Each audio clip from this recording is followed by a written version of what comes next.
बिस्मिल्लाहिर्रहमानिर्रहीम। नाज़रीन अस्सलाम वालेकुम। आप देख रहे हैं साबिर शाकिर यूट्यूब चैनल। आज है 10 दिसंबर साल 2019 और दिन है आज मंगल का। आज बहुत ही अहम ख़बरें हैं।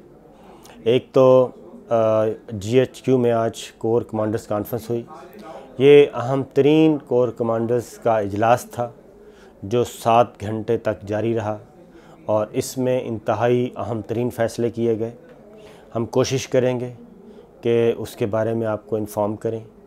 और कल DGISPR major general Asif Ghafoor sahab इस बारे में इन डिटेल एक प्रेस कॉन्फ्रेंस करने जा रहे हैं। और आज की कोर कमांडर्स कॉन्फ्रेंस इतनी अहम क्यों थी और उसमें आखिर ऐसे क्या अहम तरीन फ़ैसले किए गए कि प्रेस रिलीज़ जारी नहीं किया गया। प्रेस रिलीज़ में सिर्फ़ एक ही बात, एक जुमला था और वो था कि आज कोर कमांडर्स कॉन्फ्रेंस हुई, दैट्स ऑल। इसके अलावा कुछ नहीं था। अब पाक फ़ौज के तर्जुमान जो हैं वो कल इस बारे में प्रेस कॉन्फ्रेंस करेंगे और आज जो फ़ैसले हुए उसके बारे में आगाह किएंगे। वो आज क्या फ़ैसले हुए कोशिश करेंगे हम आपको बताने के लिए।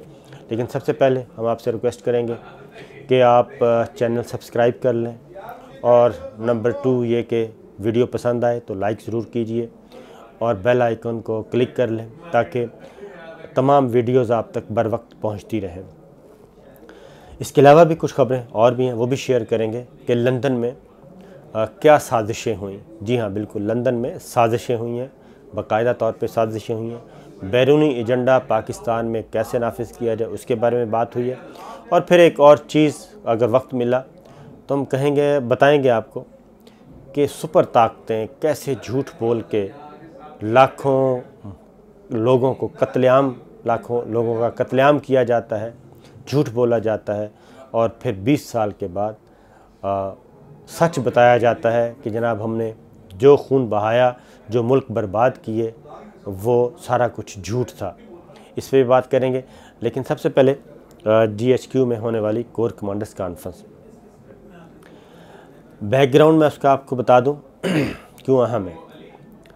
आपको पता है कि लंदन में इस वक्त नवाज शरीफ साहब मौजूद हैं, शहबाज शरीफ साहब मौजूद हैं और वो गए तो थे इलाज के लिए।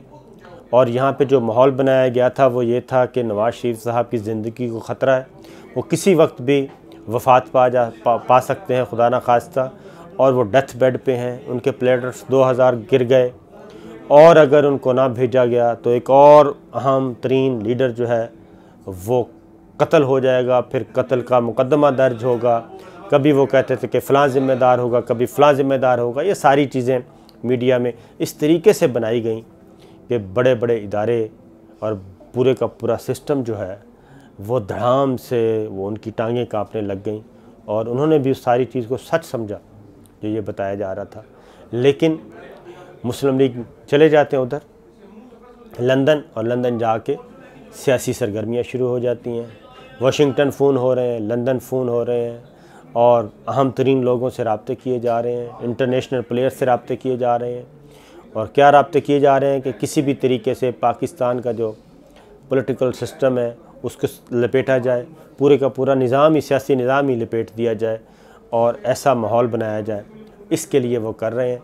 मुस्लिम लीग नून के लोग इधर से गए, रहनुमा गए, अभी कुछ उधर बैठे हैं, हसन इकबाल साहब अभी उधर ही हैं। वहाँ से वो बता रहे हैं कि हम यहाँ पे बैठ के क्या क्या फ़ैसले कर रहे हैं। ख्वाजा आसिफ साहब ने कल आके बता दिया कि हम वहाँ करने क्या गए थे। उन्होंने कहा जी वहाँ बैठ के हमने हुकूमत गिराने की प्लानिंग की है, मनसूबाबंदी की है और इनको घर कैसे भेजा जाए इस पे बात की है। फिर ये भी बात की है कि सिर्फ फेस चेंज करना नहीं हम चाहते, हम चाहते हैं कि अबूरी सेटअप लाया जाए जो 3 माह के अंदर अंदर कॉन्स्टिट्यूशनल रिफॉर्म्स ला के अप्रूव करवा के इस पार्लियामेंट से और नए इलेक्शन करवाए जाए। एक बात उन्होंने नहीं बताई, ये भी प्लानिंग हुई वहाँ पे कि मिलिट्री लीडरशिप से भी छुटकारा हासिल किया जाए। जी हाँ, जनरल कमर जावेद बाजवा साहब जो इस वक्त आर्मी चीफ़ हैं, उनसे भी छुटकारा हासिल करना इनका मकसूद है। और ये वो प्लानिंग थी जो लंदन में बैठ के की गई और इस प्लानिंग के लिए मोहतरमा मरियम बीबी भी उधर जाने के लिए बेचैन है कि उस मनसूबाबंदी का वो क्यों नहीं हिस्सा बनती। तो ये सारी चीज़ें इधर भी आ रही हैं। अब पाकिस्तान स्टेबल हो रहा है। आपको हमने बताया था कल भी पिछली वीडियो सुन लेंगे या उससे पिछली, जिसमें हमने रूस की तरफ से कहा गया कि 10 अरब डॉलर का सरमायाकारी आ रही है। 10 अरब डॉलर तकरीबन 15 खरब रुपए आ रहे हैं और एक तवील अरसे के बाद आ रहे हैं। यहाँ पे एक इस रीजन में नया इत्तेहाद बन रहा है, सियासी इत्तेहाद, स्ट्रेटेजिक अलाइंस बन रहा है, रशिया का, चाइना का, ईरान का, पाकिस्तान का। और यहाँ पे इस रीजन में अमेरिका का प्लेयर कौन है? इंडिया को वो यहाँ पे खड़ा करना चाह रहा है, चाइना के मुकाबले में भी, पाकिस्तान के मुकाबले में भी, रूस को भी तंग करे, सबको तंग करे। अफ़गानिस्तान में वो अपनी पसंद की एक सेटअप लाना चाह रहा है। अफ़गानिस्तान में इलेक्शन हो चुके हैं लेकिन अभी तक रिज़ल्ट अनाउंस नहीं हुआ। तो ये वो सारी चीज़ें हैं और वहाँ पे ये प्लानिंग हो रही है। किसी भी तरीके से ये जो इस वक्त सिविल मिलिट्री आइडियल रिलेशंस हैं इसको ख़त्म किया जाए, यहाँ का सियासी सिस्टम फ़ारिग किया जाए, सब कुछ को घर भेज दिया जाए और फिर अपनी पसंद का यहाँ पे सिस्टम लाया जाए। ये है बाहर मनसूबाबंदी, बैरूनी एजेंडा। साथ उसको वो भी देख लें कि साथ ही साथ चल रहा है जनाब ये सुर्खे स्टूडेंट्स के रूप में आ गए हैं और स्टूडेंट्स के रूप में आके बातें क्या कर रहे हैं जनाब, तलबा यूनियंस बहाल करें। तलबा यूनियंस क्यों बहाल करें? ताकि दोबारा तालीमी इदारे जो हैं वो असलहा का वो बन जाएँ, असलहा का घर बन जाएँ, कत्लगाहें बन जाएँ। क्योंकि जब ये तलबा यूनियंस थीं तो तलबा यूनियंस के पास असले की फरावानी और फिर आपस में लड़ाया जाता था। रोज़ कोई ना कोई स्टूडेंट कत्ल होके उसकी लाश जो है वो घर जा रही होती थी। ना उसमें कोई यूईटी इंजीनियरिंग यूनिवर्सिटियाँ बची हुई थी, ना पंजाब यूनिवर्सिटी महफूज थी, ना बहावलपुर यूनिवर्सिटी, ना मुल्तान यूनिवर्सिटी, कोई यूनिवर्सिटी महफूज नहीं थी। इवन मेडिकल कॉलेजेस जो हैं वो महफूज नहीं थे। माँ बाप घर भेजते थे डॉक्टर बनाने के लिए और यहाँ से लाशें जाती थी। अब उनको भी साथ खड़ा किया जा रहा है अनरेस्ट पैदा करने के लिए, डिवाइड करने के लिए। तो ये सारा एक एजेंडा है। आज की कोर कमांडर्स कॉन्फ्रेंस में ये सारी बातें बहुत तफसील से डिस्कस हुई हैं, इंटरनल सिचुएशन भी और एक्सटर्नल भी, इंटरनल थ्रेट्स जो हैं वो भी और एक्सटर्नल थ्रेट्स हैं वो भी, और इस वक्त पाकिस्तान को जो घेरने की कोशिश की जा रही है वो भी। ये सारी चीज़ें हुई और फिर ये जो बैरूनी एजेंडा पाकिस्तान में मुसल्लत करने की कोशिश की जा रही है वो भी, और दाखिली सियासी सूरत हाल ये भी, और कौन सी जमात कहाँ से हिदायत ले रही है ये भी। ये सारी चीज़ें यहाँ पे डिस्कस आज हुई हैं और इसको रिस्पॉन्ड कैसे करना है, इस पे स्ट्रेटजी क्या बनानी है, ये भी सारा कुछ आज के इजलास में डिस्कस हुआ। और एक चीज़ बहुत वाज़े तौर पे फ़ैसला किया गया है कि ऐसे किसी सियासी लीडर को पाकिस्तान में कोई गुंजाइश नहीं है जो बाहर से हिदायत ले रहा है, जो बाहर का नैरेटिव यहाँ पे मुसल्लत करना चाहता है, जो पाकिस्तान को डिस्टेबल करना चाहता है। ऐसा कुछ नहीं होगा, number 1। Number 2, general Qamar Javed Bajwa continue करेंगे और हर सूरत में करेंगे और आर्मी चीफ़ वही रहेंगे और अफ़वाज पाकिस्तान को उनकी क़यादत पे कोई शक व शुबा नहीं है। ये जो बात की जा रही थी कि जनाब ये डिवाइड एंड रूल अफ़वाज पाकिस्तान में कोई नक़ब लगाई जाए, वो सारी साजिशें, सारी कोशिशें जो हैं वो मिलिया मेट होने जा रही हैं।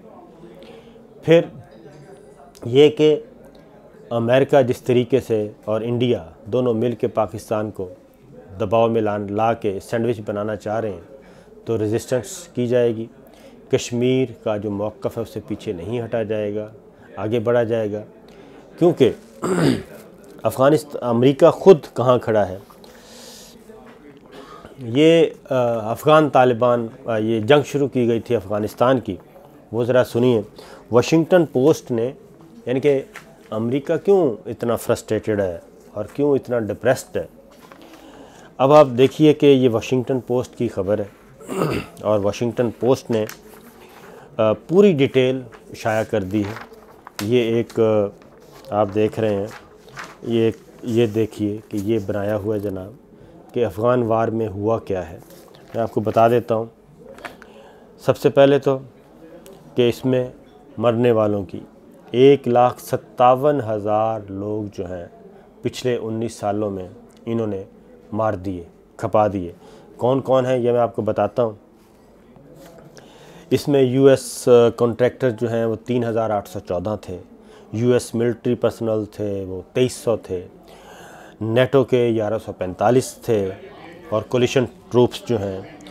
फिर अफ़गान सिक्योरिटी फोर्सेस के 64,000 मारे गए, अफ़गान सिविलियन 43,000 मारे गए, तालिबान फाइटर्स जो हैं वो 42,000 मारे गए, और ह्यूमैनिटेरियन वर्कर्स जो हैं वो 424 मारे गए, और 67 सहाफ़ी मारे गए। ठीक है जी, ये 1,57,000 अफ़गानिस्तान में पिछले 19 साल में मारे गए। लेकिन वाशिंगटन पोस्ट अहम तरीन इंकशाफ क्या कर रहा है, वो ये कर रहा है कि अफ़गान जंग में अमरीकी शिकस्त, ये उसका टाइटल है। 18 साला तवील अफ़गान जंग पर $1 ट्रिलियन खर्च हुए, 2300 अमरीकी फ़ौजी हलाक, 20,000 ज़ख्मी हुए। ये वाशिंगटन पोस्ट की खबर है। अमरीकी सदूर, मिलिट्री कमांडर्स और सफारतकार जानबूझकर झूठ बोलते रहे, अमरीकी अवाम को गुमराह करते रहे और झूठी तसल्लियाँ देकर ये ऐलान करते रहे कि वो अफ़गान जंग जीत रहे हैं, हालांकि ये गलत था। हम अफ़गानिस्तान के बारे में बुनियादी सूझबूझ से यारी थे, हमें ये तक पता नहीं होता था कि हम क्या करना चाहते हैं। अमरीकी लेफ्टिनेंट जनरल डगलस कह रहे हैं, जंग की बेहतरीन तस्वीर दिखाने के लिए हर चीज़ का डाटा तब्दील कर देते थे, हमारे सर्वे भी मुकम्मल तौर पे गलत होते थे। ये अमरीकी कर्नल कह रहे हैं, बॉब क्राउले। अफ़गानिस्तान में अमरीकी फ़ौज अपने असल दुश्मन से ही आगाह नहीं थी, हमारे कमांडर्स को ये भी नहीं मालूम था कि हमारे दुश्मन तालिबान हैं, अलकायदा हैं, दाइश हैं, या गैर मुल्की जंगजू, या फिर वो जो CIA के पेरोल पे हैं। हमारे कमांडर्स को ये तक पता नहीं मालूम होता था कि हमारे लिए अच्छे तालिबान कौन है, बुरे तालिबान कौन है, पाकिस्तान हमारा दुश्मन है या दोस्त है। अमरीकी फ़ौजी अफसर कह रहे हैं, जब काबुल में खुदकुश हमले होते तो इन्हें तालिबान की शिकस्त खुर्दगी करार दिया जाता, और सबूत के तौर पे अमरीकी फ़ौजियों की लाशें और अमरीकी अवाम को बताते कि ये हमारे फ़ौजियों की कुर्बानियों का नतीजा है। ये अमरीकी फ़ौजी एहलकार बता रहे हैं। उसामा बिन लादेन अपनी आबी कब्र में अफ़गान जंग के नताइज पर यह सोच कर हंस रहा होगा कि हमने इस जंग में कितना पैसा खर्च कर डाला। नेवी अफसर जेफरी एगस, ये उन्होंने कहा है, अफ़गानिस्तान के लिए जो फ़ौज तैयार कर रहे थे इनमें से हर तीसरा एहलकार नशे का आदी होता था, इसका तालिबान के साथ राब्ता होता था। हम हर अफ़गान फ़ौजी को बंदूक का टैगर करार देते थे। अमरीकी स्पेशल फोर्सेस के कमांडर कह रहे हैं।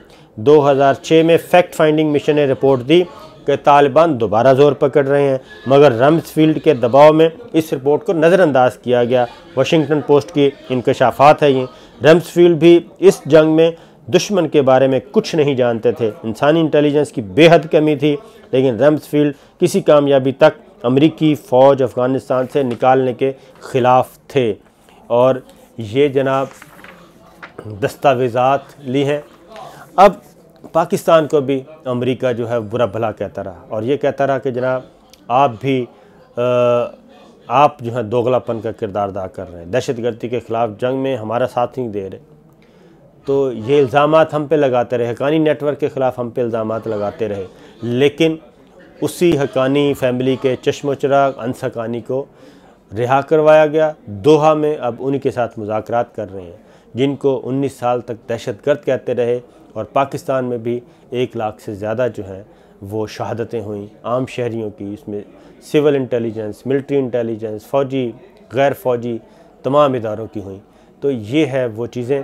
तो आज के कोर कमांडर्स कॉन्फ्रेंस के इजलास में नाज़रीन ये बिल्कुल तयशुदा बात की गई है कि पाकिस्तान पे बैरूनी एजेंडा मुसल्लत नहीं होने दिया जाएगा, और कोई ऐसा इक़दाम नहीं उठाया जाएगा जिससे पाकिस्तान को नुकसान पहुँचे। मार्शल लॉ लगाने का सवाल ही पैदा नहीं होता, और ये सिस्टम को मजबूत किया जाएगा, पाकिस्तान को मजबूत किया जाएगा, और किसी किस्म की ब्लैकमेलिंग का शिकार नहीं हुआ जाएगा।